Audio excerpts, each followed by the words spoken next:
Hi, my name is Kelly and I've been an open water swim coach for 22 years and I've been an open water competitive swimmer for 18 years. And today I'm going to talk to you about buoyancy when applied to swimming in the water. Buoyancy is my favorite topic. I don't even know why. It goes hand in hand with body positioning, which will be our next video. There's something about buoyancy when you find that sweet spot, that neutral buoyancy. Let's say if you're a scuba diver or a skin diver like me, I love to practice just playing with my monofin recreationally. There's something about finding that like neutral buoyancy where you're more in control. You're not just like rising up to the surface. You're not sinking down and worried what's gonna happen. So let's jump right into buoyancy. Buoyancy really affects your swim rate. And so your swim rate is your turnover. So when you're swimming freestyle, for example, most of us, I'm sure, are swimming freestyle. I can easily dive into all the other strokes throughout the course of these video series. But mainly right now, we're going to be sticking with freestyle. It's such a common stroke. So the way that buoyancy affects your swim rate is so interesting. We know what buoyancy is, right? It's a force of nature. It's like gravity, right? The rule of gravity, what goes up must come down, right? Well, it's the opposite with buoyancy. The rule of buoyancy is what goes down must come up. This is a really important thing to remember, especially if you have fear association with the water and if you are unsure what's happening to your body when you get in the water. When you get in the water, what's happening to your body is you are affected by your own buoyancy. So, some really good drills to get familiar with your own buoyancy is a ball float drill. Just hug your knees as tight as you can, tuck your head down as tight as you can, round your back as tight as you can. You really don't want your chin out. You really want to tuck that head all the way down, hide it in there like a turtle on a full breath. Once you get in there, you're going to feel how your body just kind of tilts back and forth, maybe rocks side to side. Somebody could literally come up to you if you had good breath control and just dribble you in slow motion like a basketball. This is buoyancy. If you can get someone to dribble you underwater, this is the best thing you can do to really understand your own buoyancy. How fast, do you pop up, right? It's really not that fast. The tighter you are, the more hydrodynamic you are, then the faster you will pop up, right? That's a really important rule, right? We can control or assist our own buoyancy with things like our hydrodynamic body position. We can assist our own buoyancy with our breath control. Another really great drill to play around with buoyancy is something called a table float, where you're just kind of face down in the water. Your arms are outstretched like in a table position, and maybe your legs are as well. And you're just creating more surface area. You're less hydrodynamic. How buoyant are you? Is when you were in a ball and someone was dribbling you, you were going all the way down and then you were popping all the way back up, right? So that spectrum of buoyancy was huge, right? Well, if you expand your surface area and you change your body position, that shortens your buoyancy. So now maybe you just sink down a little bit, pop up a little bit, sink down a little bit, pop up a little bit, right? So getting to know your own buoyancy is crucial to becoming a talented swimmer and feeling safe and comfortable in the water. In my second video, we were talking about back floating, and I was so excited to talk about buoyancy. And here we are talking about buoyancy. When you sink back in the water at any point in time, whether you're doing your back float or whether you're swimming your freestyle and you turn your head to take that breath, and now again, look, you're upside down underwater on your back and you start to feel yourself sink. Remind yourself, this is buoyancy. What goes down must come up. I don't have to fear this. In fact, if you go to take that breath and you know you're on the down part of your buoyancy, because that happens, right? Why is it happening, right? It's happening because you're probably lifting that arm up in the water, and the weight of your arm is just pushing you down, right? So you're not riding that buoyancy. Okay, you're not waiting for the buoyancy. Waiting for your buoyancy is super, super important. Just wait for it.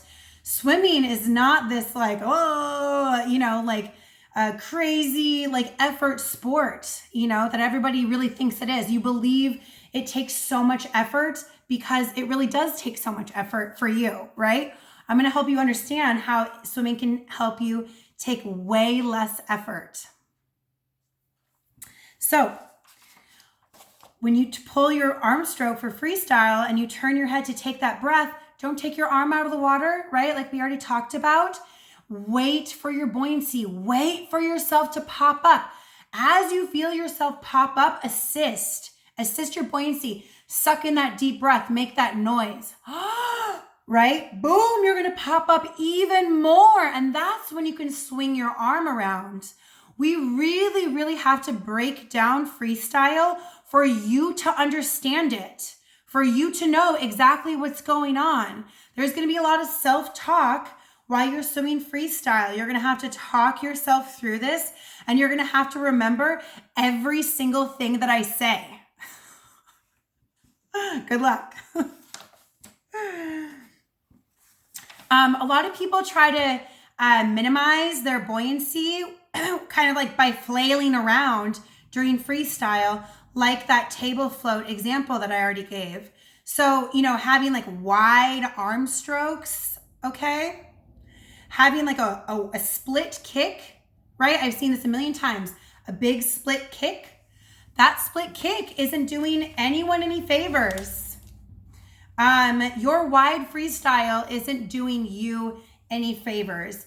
The rules of hydrodynamic principles still apply 100% in swimming. If you don't like my coaching style and you're going to go find another coach, wonderful. Do it. I want you to find the perfect match. I want you to find the coach that's right for you. Make sure that whatever comes out of their mouth, hydrodynamic principles apply 100% of the time. Okay? Wide freestyle, it's not happening. There's no hydrodynamic principles there, and there's no aerodynamic principles there either, because when I'm a competitive open water swimmer, there's a wind factor, okay? And now I have to think aerodynamic when on my recovery, when my arm is out of the water. I don't want to have this wide ass freestyle. Oh shoot, sorry children. I don't want to have this wide stroke freestyle. I want to pull it in. Okay, I want to pull my freestyle in and be super aerodynamic above the water, hydrodynamic under the water. Okay.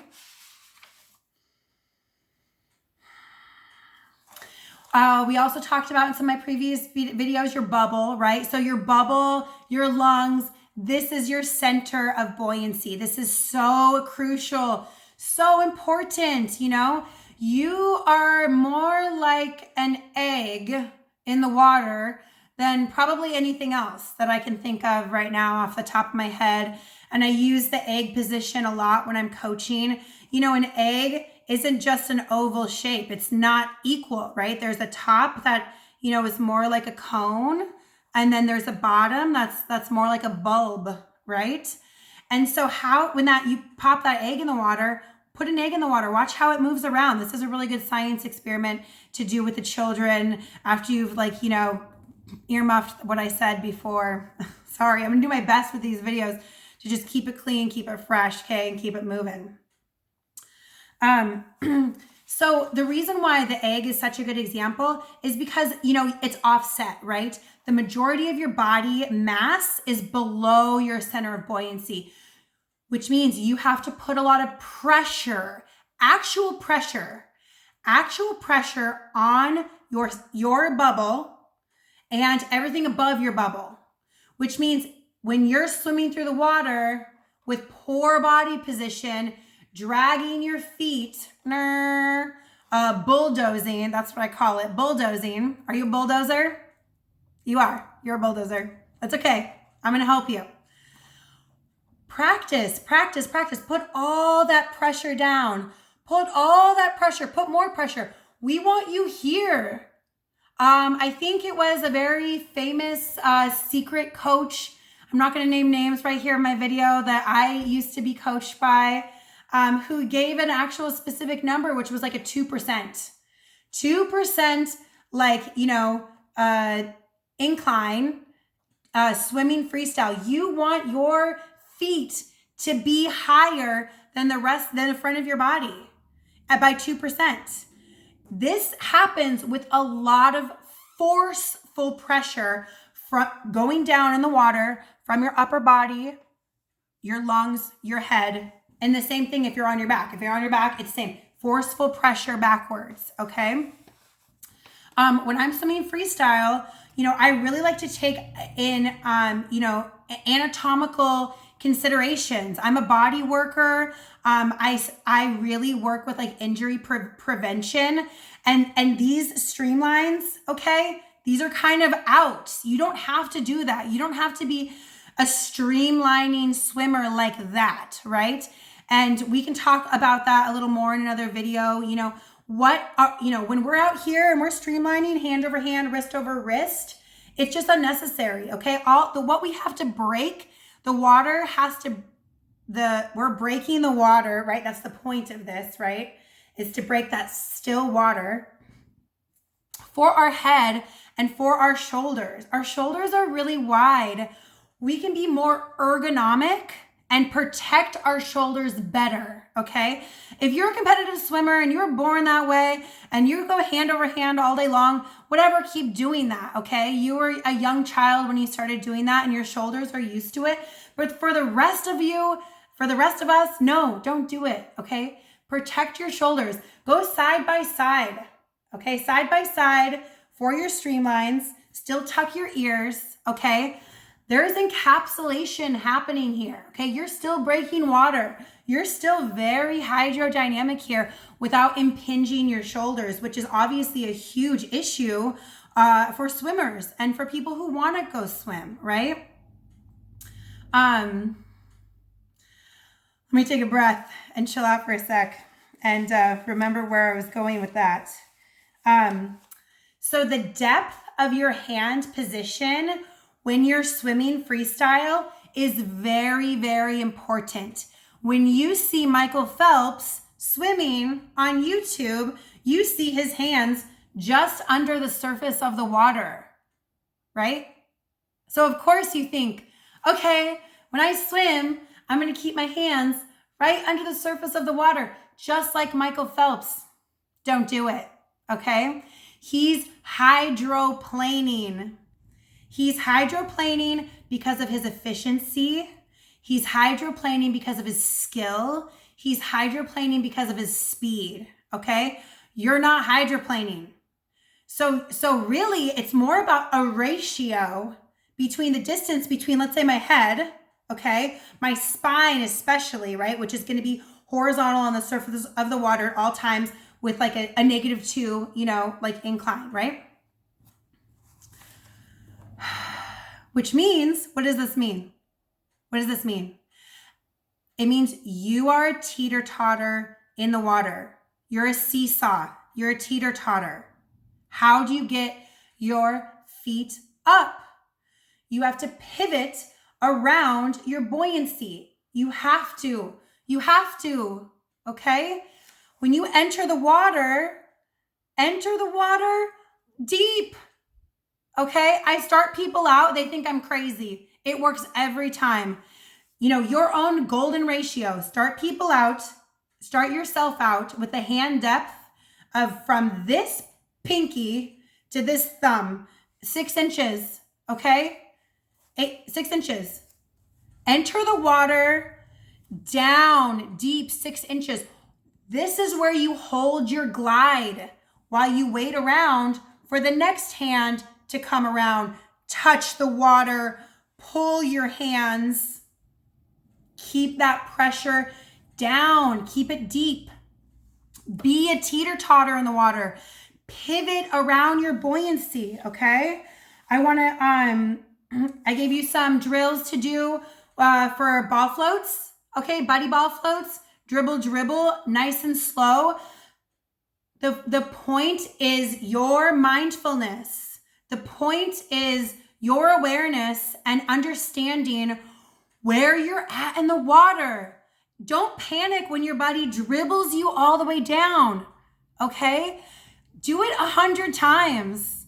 Do it so that you know when you pop up, okay? How long does it take for you to pop up? This is gonna come in handy during your open water competition and there's 2,000 people trying to murder you and kick you in the face, okay? It's gonna help you because you're gonna go to grab that breath and you're gonna be on the down part of your buoyancy because your timing is off, okay? And you're not gonna be scared and you're not gonna be fearful because you're gonna be like, I can just wait. I'm gonna wait for it. I'm gonna blow bubbles out of my nose so water doesn't go up my nose. I'm not gonna tilt my head up and jack up my body position. I'm just gonna wait for it. I'm gonna slow down, okay? You can glide in a hydrodynamic body position with a lot of momentum for a long time with a lot of speed. And this is efficient swimming, okay? We're gonna move into efficiency here. This is the point of starting with the basics. And buoyancy is a basic, okay? It's also, another mystical unicorn that you really, inside of you that you really, really have to master and understand. Everybody's buoyancy is gonna be different. So practice your ball floats, practice your table floats, practice with a buddy after the quarantine, okay? And then the last buoyancy drill that you can practice, which is really, really fun, is pole bobs. So no hands bob, okay? So your arms are at your waist, at your sides. You're in a pencil position, okay? There's no hands. You can't even use a finger, okay? You cannot use your feet. You use your breath and you use your breath and you use your pelvic tilt. You use your straight spine and you become a stiff, rigid pole and you take a deep breath at the surface of the water. And you bob. You bob with your buoyancy and no hands, no feet. As you sink down, you have to time your breath because you can't just blow out all your breath whenever you want to. You have to blow out all your breath in this advanced pencil, no hand bob. You have to blow out all your breath right before the surface of the water. My hack, my trick is I'll blow, as I'm coming up on my buoyancy, I'm holding my breath. I drop down because of my natural body weight, okay? I pop back up because my natural buoyancy, I'm holding my breath. I force exhale and I blow the surface of the water out of the way. And I suck my breath in super quick as I can. And then I go back, and then my buoyancy naturally takes me back down. All these skills I'm gonna show you in the ocean, maybe next week. I gotta get somebody to film it for me, you know what I mean? I'm excited. I'm excited that you guys are paying attention. I'm excited that you're gonna take all these skills into the water whenever you can get into the water. I'm excited that you're taking notes. I'm excited that you're sharing this with your friends and your family. I'm sorry about the slip up today. It's never gonna happen again. One thing that we're gonna, I wanted to find one of my supplements to share with you. But since this is a family program, I guess the first supplement that I'll share with you for this one is the folinic acid lozenge by Seeking Health. This is just something that we take every day. This is DNA repairing. This is an essential nutrient. This is folate, okay? And it's available through my affiliate links through Seeking Health. I really want you guys to take care of yourself. Thank you so much for watching my video about buoyancy. Stay tuned for the next one, which is about body positioning.